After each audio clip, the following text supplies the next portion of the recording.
The impudence, the audacity, the unmitigated gall of those knuckleheads of liberty podcasters, daring to voice opinions outside the mainstream of accepted thought. Listen if you dare. It's angry, it's funny, it's even sometimes sad, but it's always based on freedom and justice, as you will see. Here's our host, Jason McPhee. Welcome to the Knuckleheads of Liberty. We are coming at you on January 30th, 2023, and we have a special break today from our normal drudgery of politics to talk about libertarians in public office. And it's so important, I guess, to help get the message out and help inspire others to run. And so today we have Joseph Cimaomo, and he is the recently elected to the City Council of Covington, City, Washington. So in the state of Washington, he's also the LP chair of King, Pierce, and Cimaomo, I guess. Snohomish. Snohomish. Okay. I guess counties there in Washington as well. So welcome, Joe, to the show. We definitely want to hear a little bit more about your experience. And one of the things we always like to ask to all of our guests, so I want to get that out of the way right away. How did you come to discover liberty? Because, almost all of us, we go through the public education system. We don't really learn it there. That's for sure. So how did you discover it? So I'm going to just go ahead and say this, that politics wasn't a big thing in my house growing up. Yeah, I would talk to my parents about the elections. I remember the 92 election. I was going to be 7 just after the election. I remember talking to my parents, who are you voting for? Libertarianism wasn't a huge thing in Washington in 1992, so we didn't talk about whoever the candidate was then, so don't ask me. My libertarian history isn't as good as some people would like it to be. But and then just talking about that, and then reading basically history itself, because I love history. I study history. I'm actually finishing up my degree in history right now. And it's just reading about it and understanding what truly the founders wanted versus what's actually happening has led me to, well, I'm going to take it a few steps further than what they wanted, because I want less of what they wanted. I want it to be even more free than that, and just bringing to that realm of, I don't think the two parties are even doing it anymore. And I left the Republican Party in 2016 and went full bore libertarian, just because of all the reading I had done, all the following, just listening to people like Justin Amash, Rand Paul, earlier Ron Paul, the early 2000s Ron Paul, stuff like that. Just reading and listening to all that stuff is what led me more towards the libertarian spectrum of politics. Yeah, it's amazing how much of a difference Ron Paul has made in connecting so many of us with the Libertarian Party. And James, our invisible hand, can you get up the screen too? So this is the City Council page for Covington, and you can see Joe over there. And Joe also has a Facebook page too, in case you want to try and connect a little bit there with what he's doing as well. And by the way, too, I forgot, because we had the special guest, I forgot to introduce the rest of our panel. So let me do that right now. At our top, we have Leon the Word Brathwaite, last word in Liberty. He is a retired engineer in the state of California. And in the bottom here, we have our screaming eagle of freedom, Tim Everett. He is a pilot in the state of California. So anyways, let you guys jump in. Did any guys want to jump in at this point? No, I would like to know are you presently on the City Council of Covington? Yes. Yeah. I am in year 2 of my 3rd term on the City Council. I see. So in terms of libertarian philosophy, in terms of the principles that libertarians espouse, or people, let me change that to liberty-minded people espouse. How do you see that in practice in your day-to-day life on the council? So my day-to-day life, our big thing in Covington is we're a really working class town. We have Boeing engineers, we have pilots for the airlines, because we're really close to SeaTac Airport, so a lot of pilots live out in this area. We have school teachers, we have stay-at-home moms. We have a mix of every aspect of life here. So my goal as a Libertarian council member and espousing my views is making sure taxes don't get raised. I can honestly say in my 3 terms now in Covington, I voted for 1 tax increase, and it was because if we didn't vote for it, the county was going to vote for it, and the county was not going to be as nice to us as if we were the ones collecting it instead. So I said, I'm going to vote for this because I don't trust King County. And King County is one of the most liberal counties in Washington, but everywhere in California makes King County look conservative. So I'm sorry, guys. I'm sorry. You don't need to apologize. We live that every day. Yeah, I'm from California originally, so I understand. But we have, but I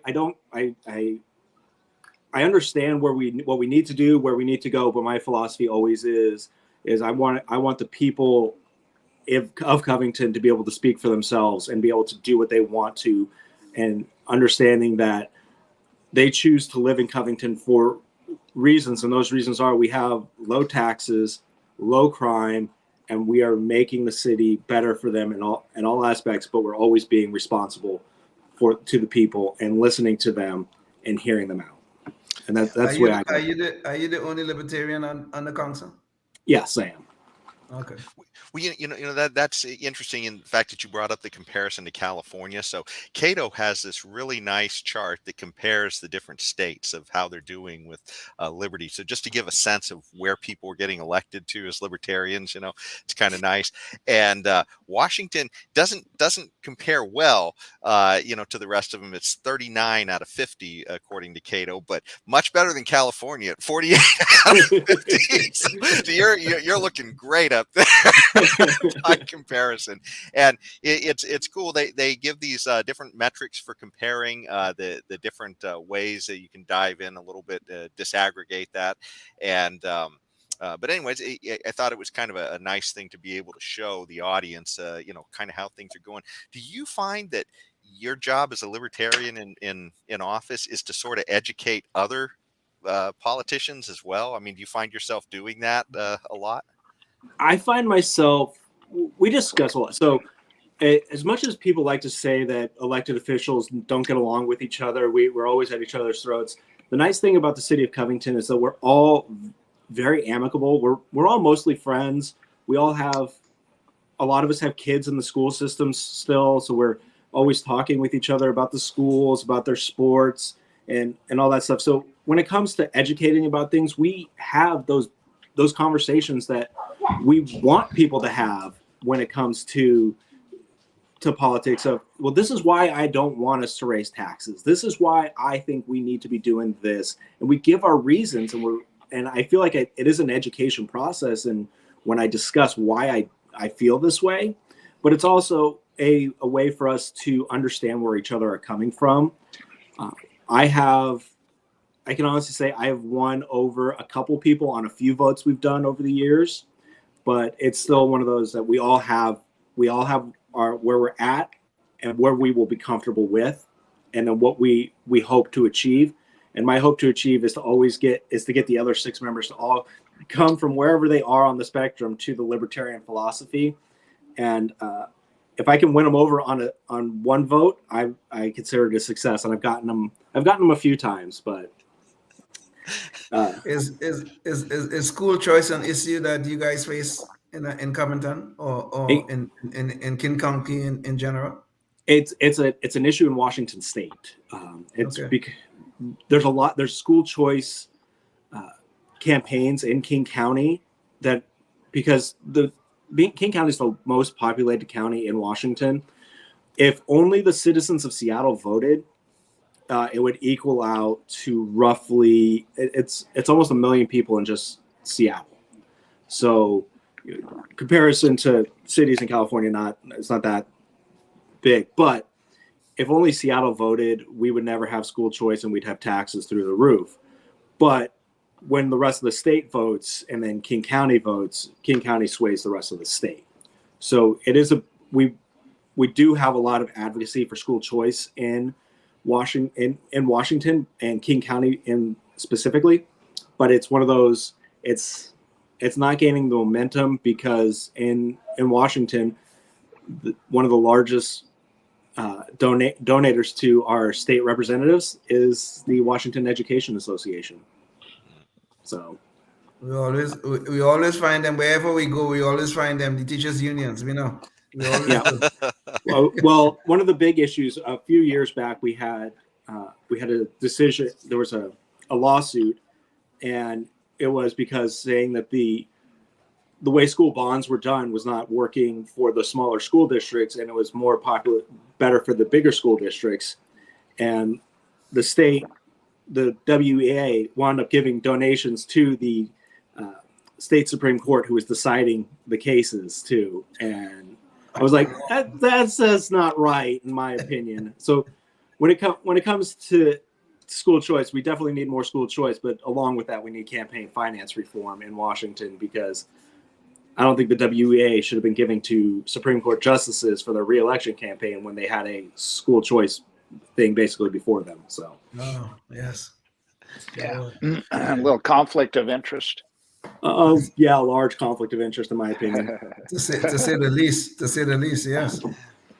Well, James, maybe we could bring up the visual again. One of the things I also forgot to go over too is just sort of the political flavor of Washington as well. Aside from how it's standing with Liberty, it's highly Democrat. So it looks like almost all the state elected offices are either nonpartisan or Democrat, and certainly most of the representatives too are Democrats, and both senators are Democrats. So you're definitely in a blue state up there. Yeah, we're in a very blue state. I'm in a very blue county. I know we're libertarians and all, but it's funny, in King County, it used to be a pretty good mix of Democrat and Republicans elected to the state house. In King County now, there's only three seats in our state legislature that are not held by Democrats, and unfortunately, we have to. King County can't even claim them all because their districts are part of Pierce County as well. So it's one of those ones there's basically no one but Democrats elected in King County to the state legislature. What do you attribute that to? Because of course that's the California story. And it's like, what happened? Did just conservative thinkers just suddenly stop thinking, or what happened? So a big thing, and in King County, a big thing is Donald Trump. And I don't like bringing that up because we're libertarians. We don't care about him at all to begin with. But the way a lot of the more independent voters in King County started to go was that we don't like Donald Trump. We like some of the conservative things. We like some of the liberal things. And those are the ones, when we talk libertarianism, those are the ones we, as the Libertarian Party of Washington, tries to get to, those independent voters first. But they just stopped supporting the conservative candidates because the conservatives went full bore Donald Trump mode, and the independents were like, well, we don't like this. We don't want that. And it's not good for Washington. There's only one city in King County that Donald Trump won in 2016. And I think 2020, he might not have won that city at all. So it's one of those, it was a national politics played a lot into why that is. So did people mainly just shift to Democrat, or did libertarians see any benefit from that there in Washington? So libertarians, we've not traditionally done well on statewide ballot races. So we had a few years ago, 2016, was it 1 year we had for the Attorney General, we had a libertarian candidate run against the Democrat, and they did well. But the big issue is that we don't run a lot of candidates for the bigger positions. And we have a top two primary system in Washington. It's a jungle primary. Everyone can vote. And the duopoly throws money in there like there's no tomorrow to get their candidates in there. Sometime, and then recently in my legislative district, we had in one of the seats for the state house, we had 2 Democrats and 3 or 4 Republicans, and unfortunately, 2 of those Republicans have ran before and have never gotten past 42% in a general election. But they thought, well, this is our year, and in reality, they really screwed the pooch for everything, and we were stuck with a Democrat and then a really bad Democrat. Yeah, one of the things we've discussed on this show before and we've heard about is the idea that with this limiting of the top 2 vote getters, it winds up really hurting third parties, because sometimes what parties will do is they will run a second candidate just to eliminate the chance of any third party getting on the ballot. So yeah, it can be very challenging. It is, and there's a big, like, I'm not the world's largest fan of ranked choice voting, but I've come to understand it to be better for primaries at the least when it comes to stuff like this, because we will get better candidates that way. And we had an unaffiliated, no party preference, completely independent candidate for Secretary of State in Washington who runs all of our elections, and she was a very big advocate for ranked choice voting. And a lot of Republicans who saw that, oh, well, Sarah Palin, our Trump supporting friend in Alaska, is getting screwed over by ranked choice voting, so we can't support this because it's just screwing us over. It's like, no, their reasoning is stupid for not supporting it. But my reasoning is it screws over my favorite college football team most of the time. So I mean, I understand why you need some sort of reform in terms of your primary elections and all that. But why not allow? I mean, why not support each party producing their own candidate for the general elections? I think that's what we should do. Is each party should be able to support that, and then the primaries shouldn't. I'm a firm believer in closed primaries also. So the Democrats aren't going to go and say, well, my candidate A, who I support, is going to win it, so I'm going to go in there and I'm going to vote in the Republican one so it goes this way, or I'm going to vote in the Libertarian one so it goes this way. I think we need to do reform the primaries to be closed primaries, and then you could do it that way so you're not having those issues. But that's just my thought. But no one at the state level's ever asked me my opinion on this. So I had a question for you. Was there a particular thing that sort of a bee in your bonnet that got you to run for your position? Because I know, some people, they say, oh, well, there was something, maybe they, raised your utility rates, or you saw something else in government that you didn't like or something. Just curious. My reason was purely selfish. In 2013, it was just my wife, my oldest son, and I. We had a dog at the time and 2 cats. And the cats are still around. And there was nowhere for us in the city to go and recreate. We had no great place. We have one park that you have to drive backwards through a neighborhood to get to. And inside that park, and the park was always overgrown. There was always needles everywhere. It was not well maintained because the city couldn't get into it. So, but we fixed that problem since then. But there was no place for us to recreate. There was no place for young families who were trying to make Covington their home to recreate. And that was a big thing for me. Is we need places to recreate. If we want people to make Covington their home, we don't want them on the weekends going, to Seattle to take their kids, or to Tacoma to take their kids. We want them to stay in the city, enjoy what we have here, and build up our city to make it better. And so mine was, I want my kids to be able to stay in the city and have fun on their weekends. And that was what it was. And we've done a good job at that. We're working on that even more every year. So I can say that my purely selfish reason has turned out to be very good for me and for the rest of the community. Just at a philosophical level, do you believe that the opening and maintenance, the development and maintenance of parks is a function of government? On a philosophical level, so in my community, we've actually had a lot more volunteers to go in there and maintain the parks, and to do it on their own. They've bought their own equipment to do it. They've rented equipment. They've done it. But I think it's, as a philosophy, it is local government. We're going to talk local government. I think it is a responsibility of local government to ensure that the residents have a safe place to recreate. And if that means that they're going in there and making sure that there's no needles, they're making sure that there's no major issues, drainage issues, stuff like that, fields are flooded. I think that's a thing of local government, because my big thing in libertarianism is keep it local. Everything it should all be localized. Whereas the national stuff, that's different. I think that a lot of that can be privatized. But on the local issues, I think a local government has a responsibility to their community to making sure open spaces are safe and maintained to a point.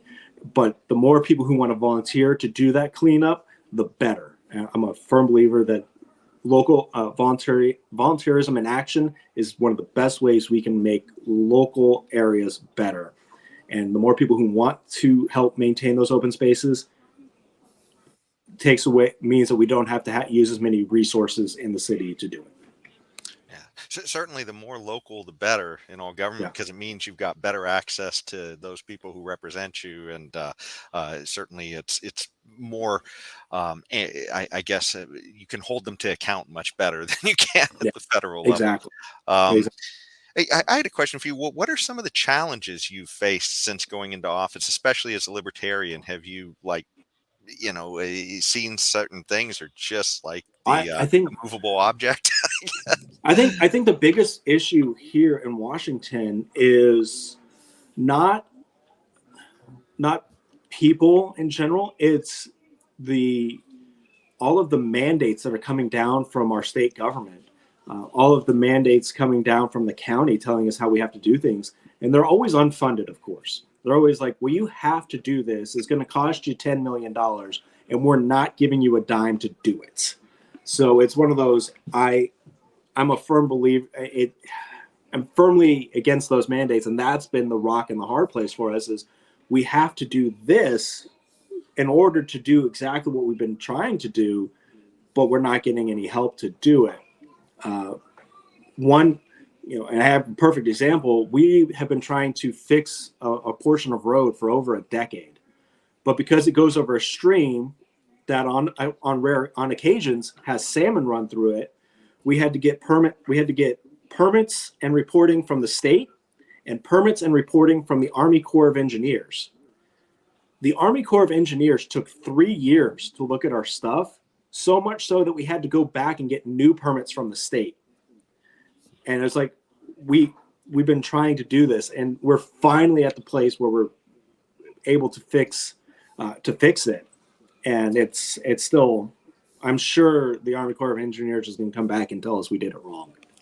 You know what's funny about that story too is it's one level of government having trouble with another level of government. So it's like we always think of individuals having all these permits and everything else, but government having to get permits from government. It is. I mean, and that's in reality, that's our tough spot, is we all want to go out there and do certain things, but it's the mandates that are coming down from the state that are preventing us from doing it in a way to help our residents. But one of my other issues is we've had issues where we want to, like, I don't know your guys' thoughts, but we used to have it where trash was optional. You didn't have to go into a contract with the local trash hauler, and it was your option. You could do it. We didn't force it. You could self-haul to the local site, and then they would take care of it there and take it to the dump. Well, a few years back, we mandated trash, and I was the most ardent person against mandating trash. It was like I took a stand against trash. And I think it was a month or 2 month long process for me to be arguing against trash, where I'm like, I want my trash hauled away. Don't get me wrong. I'm not hauling my trash. But I don't think it should be required that the city is requiring our residents to enter this contract. And I was the only one who felt that way. But I also read the tea leaves and was like, I can block another way if I vote this way, and it's going to be a deadlock and it's going to stop everything.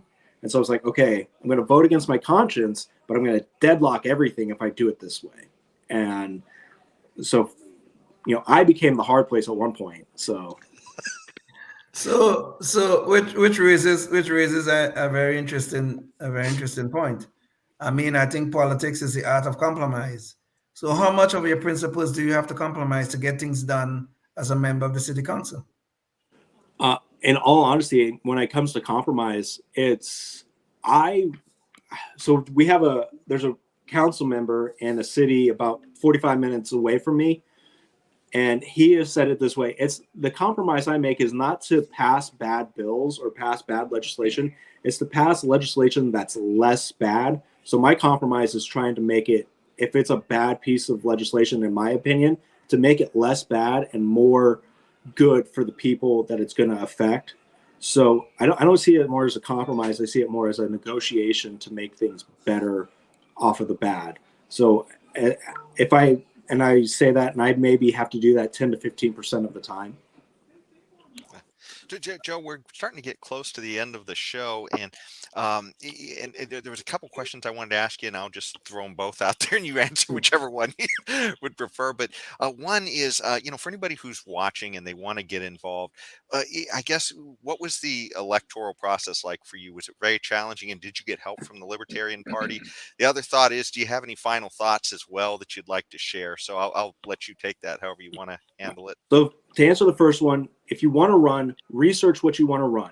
If you want to run for the city council and the election's not until 2024, go to every meeting in 2023 and figure out if that's what you want to do. Read everything that comes through and figure it out.